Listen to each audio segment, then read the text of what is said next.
Hey, this is Mike from Junkie on Crafts and Builds, and today we're going to be talking about Operation Monster Force from Fresh Monkey Fiction in collaboration with Big Bad Toy Store and their Big Bad Workshop.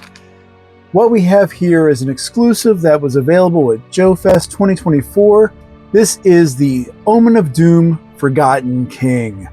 And it's really kind of cool. It was one of two exclusives. The other one was a translucent version of their Dracula figure.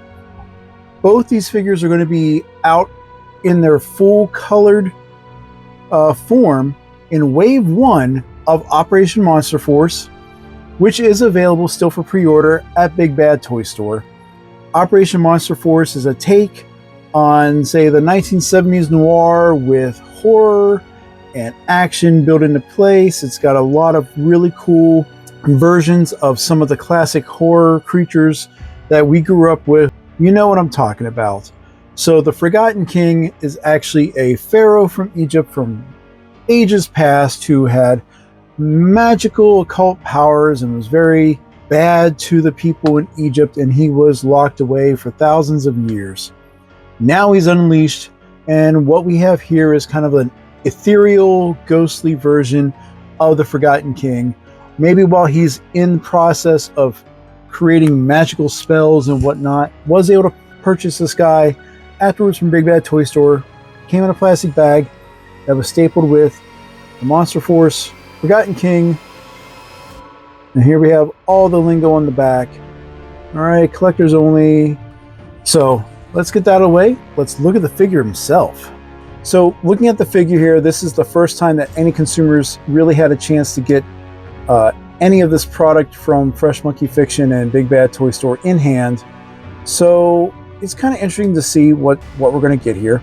Now, I'm not going to judge the plastic for the overall quality of the figures because, again, we don't have Wave 1 out yet at all. And translucent plastic in and of itself has its own unique properties. But I will say that the quality of this translucent plastic is pretty well done. It doesn't feel fragile at all. I mean, it's nice and pliable where it needs to be, you know, especially here around the bottom of the long coat. Even parts where, like, the fingers here, where you think they would be gummy, they have some rigidity to it. So overall, it's really nice. Articulation isn't going to be too far out of the realm of what we've seen already from 1/12 scale figures, but really it's just the idea of this is something new. We're going to have a new lore that they've provided, you know, a little bit of backstory from their webpage on freshmonkeyfiction.com and also with the pre-orders on Big Bad Toy Store. So let's start by zooming in on this face and we'll work our way down. So starting out with that really cool face sculpt, definitely unique in regards to the style of figure that we're going to get with the Forgotten King. He has this very ornate headdress around a masked face. This version does have white eyes painted on, and that paint does look sharp. Here's the back of the crown or helmet, whatever you want to call it. And you can definitely see there's some good texturing and sculpt work within this entire body here. The head's really, you know, quite ornate in regards to, you know, what we're going to see with the final figure when it's released. Scrolling down here to the upper part of the torso, we see this overcoat that's kind of just one piece attached to the body here once it was put together. You can definitely see there's some multiple layers here. If we turn the head sideways, you see like he's wearing a button shirt with a tie across this vested jacket. Again, nicely sculpted across the front and back here, and definitely matches well enough with like the arms. You know, it definitely looks like it's going to be a cohesive set of parts whenever we get this figure in hand. The bottom part of the coat is pliable. Again, doesn't feel like it's going to tear anything by moving it around, but I will always just be careful with it. Again, we have, you know, nice sleeves, a little bit of texture on those sleeves here as we look around, but it's still pretty smooth, going all the way down to the texture at the bottom of the cuff here. So nicely done overall.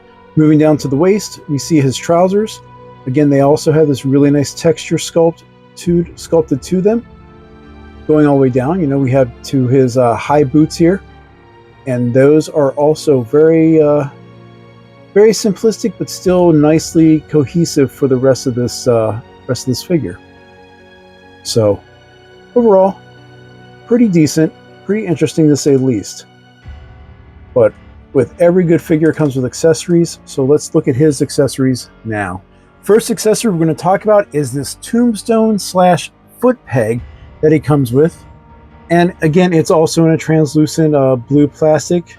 Very translucent, very cool in regards to, like, if you want to backlight this, it will definitely shine through really well.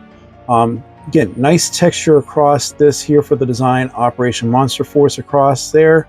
A little bit of breakdown in regards to, like, trying to weather this to make it look more realistic like a tombstone. But the other cool part is you can lay it flat and then set your figure on the 2 pegs there. And again, he stands on that fairly well.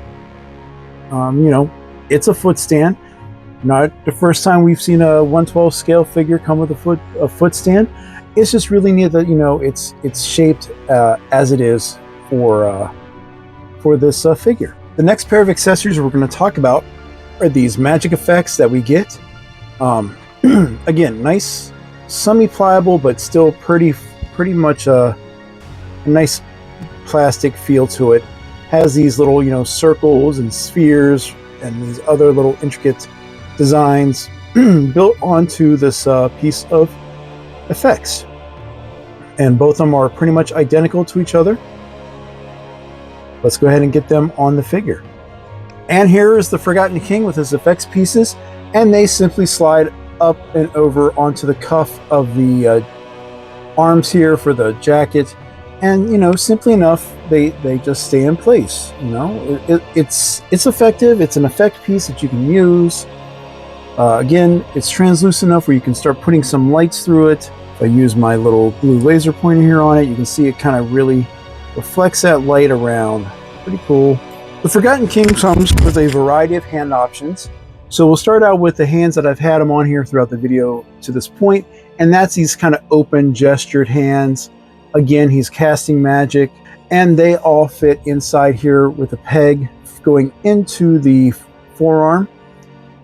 And both these hands have horizontal hinges for him to go in and out. The next pair of hands we have are these kind of open salute, chopping hand gestures.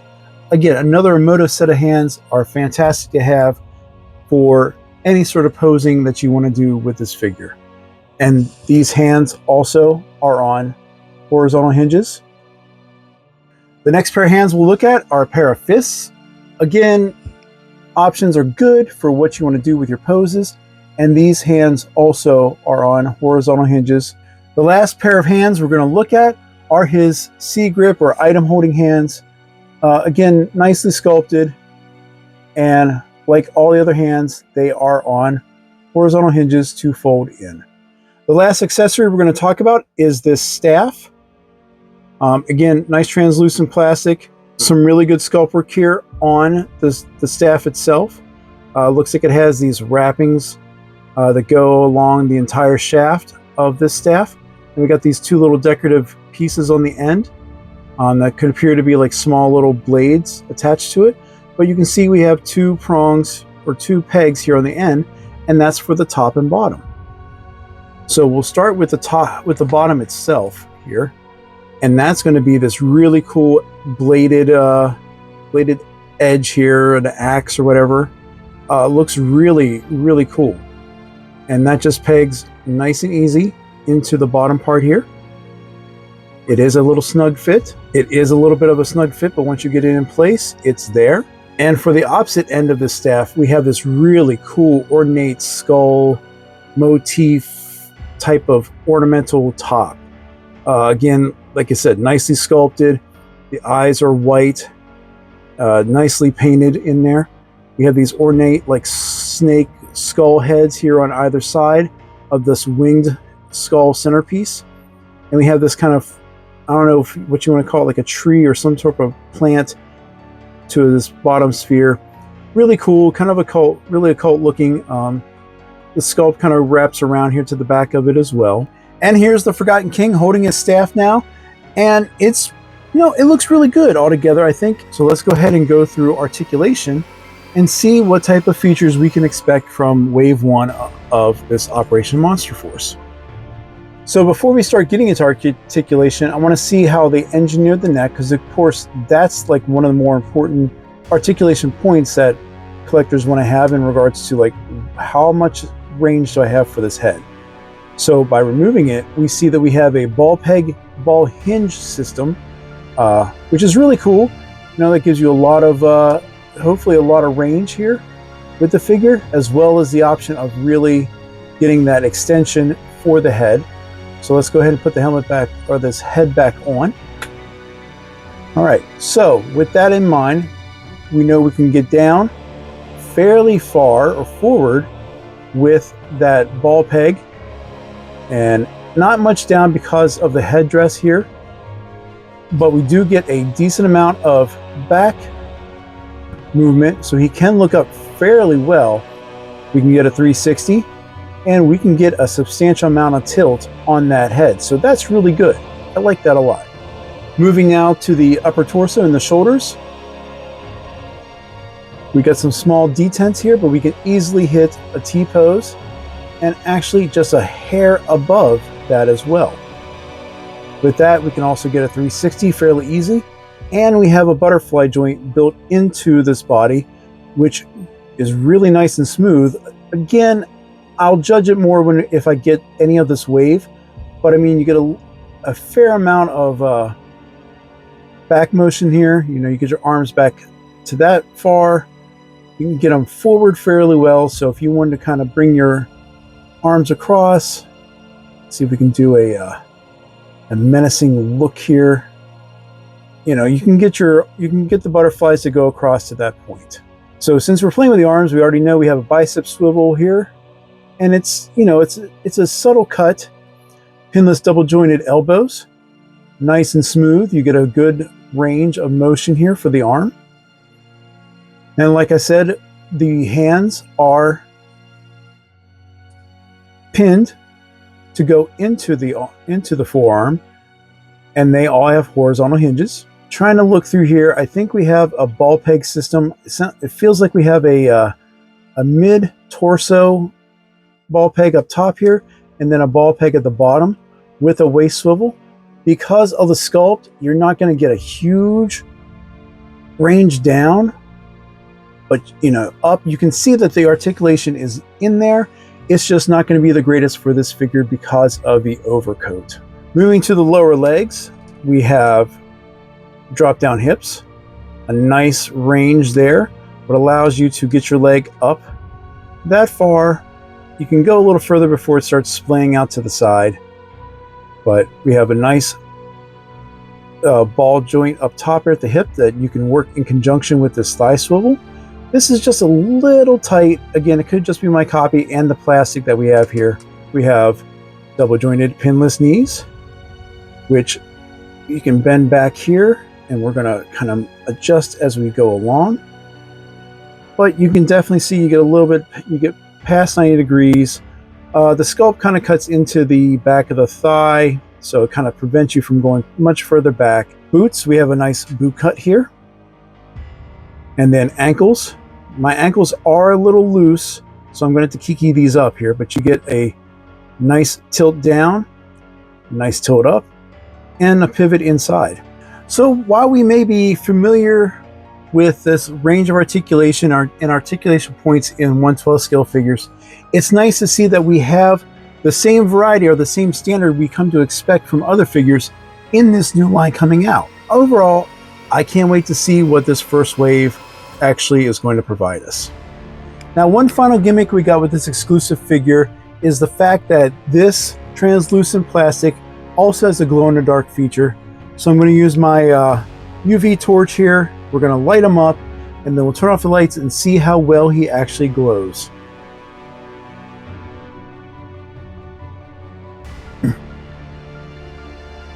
All right, let's see how well he glows here. Ooh, he is quite the bright figure here. Again, just really cool gimmick. Overall, I like this type of stuff. It's really neat to see. Reminds me of some of the stuff I had when I was a kid. But yeah, this is a really bright figure. The plastic absorbs the UV light really well, so pretty cool. We're going to go through a couple comparisons here just to show that this line is definitely going to fit into the majority of 1/12 scale figures that collectors do have in their collection. So we're going to start out here with the Valaverse Bone Collector 2.0 and the recently released Marvel Legends Deadpool Legacy Wolverine. Next we have the Forgotten King next to the Avengers Earth's Mightiest Heroes Black Widow and the G.I. Joe Classified Series Agent Helix. And for our final comparison, we have the Forgotten King up against the Marvel Legends Hydra Stomper. So final impressions of the Fresh Monkey Fiction Operation Monster Force Joefest 2024 exclusive, the Forgotten King. I think it's a really good first impression of this new line that's going to start coming out here in the fall. Everyone who has been interested in this line has been waiting, it seems like, years for this line to come through. The articulation and tolerances for this figure are good for the most part. Again, my ankles are a little loose after manipulating for a little bit, and plugging the hands into the forearms to try to get the horizontal hinge, you have to kind of pull it out just a smidge so that you have enough clearance to get that through. And that could be specific for this character because of the overcoat that he is going to be adorned with, not only for this figure, but for the actual Wave 1 release as well. The engineering is kind of standard what we've seen for most other 1/12 scale figures. Especially enjoyable for me is the fact that we have a ball peg, ball hinge system that gives you maximum range for this figure. Even with his headdress on, he can definitely look up and start shouting at the skies as he's crafting his spells to take down the protagonist in this line. Getting this figure in hand makes me really interested in this first wave that's coming out. So that's everything I have for this exclusive figure. If you want to know more about them, please check out freshmonkeyfiction.com. And if you are interested in getting some of these figures, their first, I think, 3 waves are available for pre-order at Big Bad Toy Store. Again, Wave 1 is supposed to come out 4th quarter of this year. Tell me what you think about this figure in the comments below. If you like the video, please hit that thumbs up, share the video, and if you like the videos I have here right now, please don't hesitate and subscribe. It takes a second of your time, and it helps out my channel a lot as I go towards my goal of getting 1,000 subscribers by the end of 2024. Thanks for watching again. Goodbye.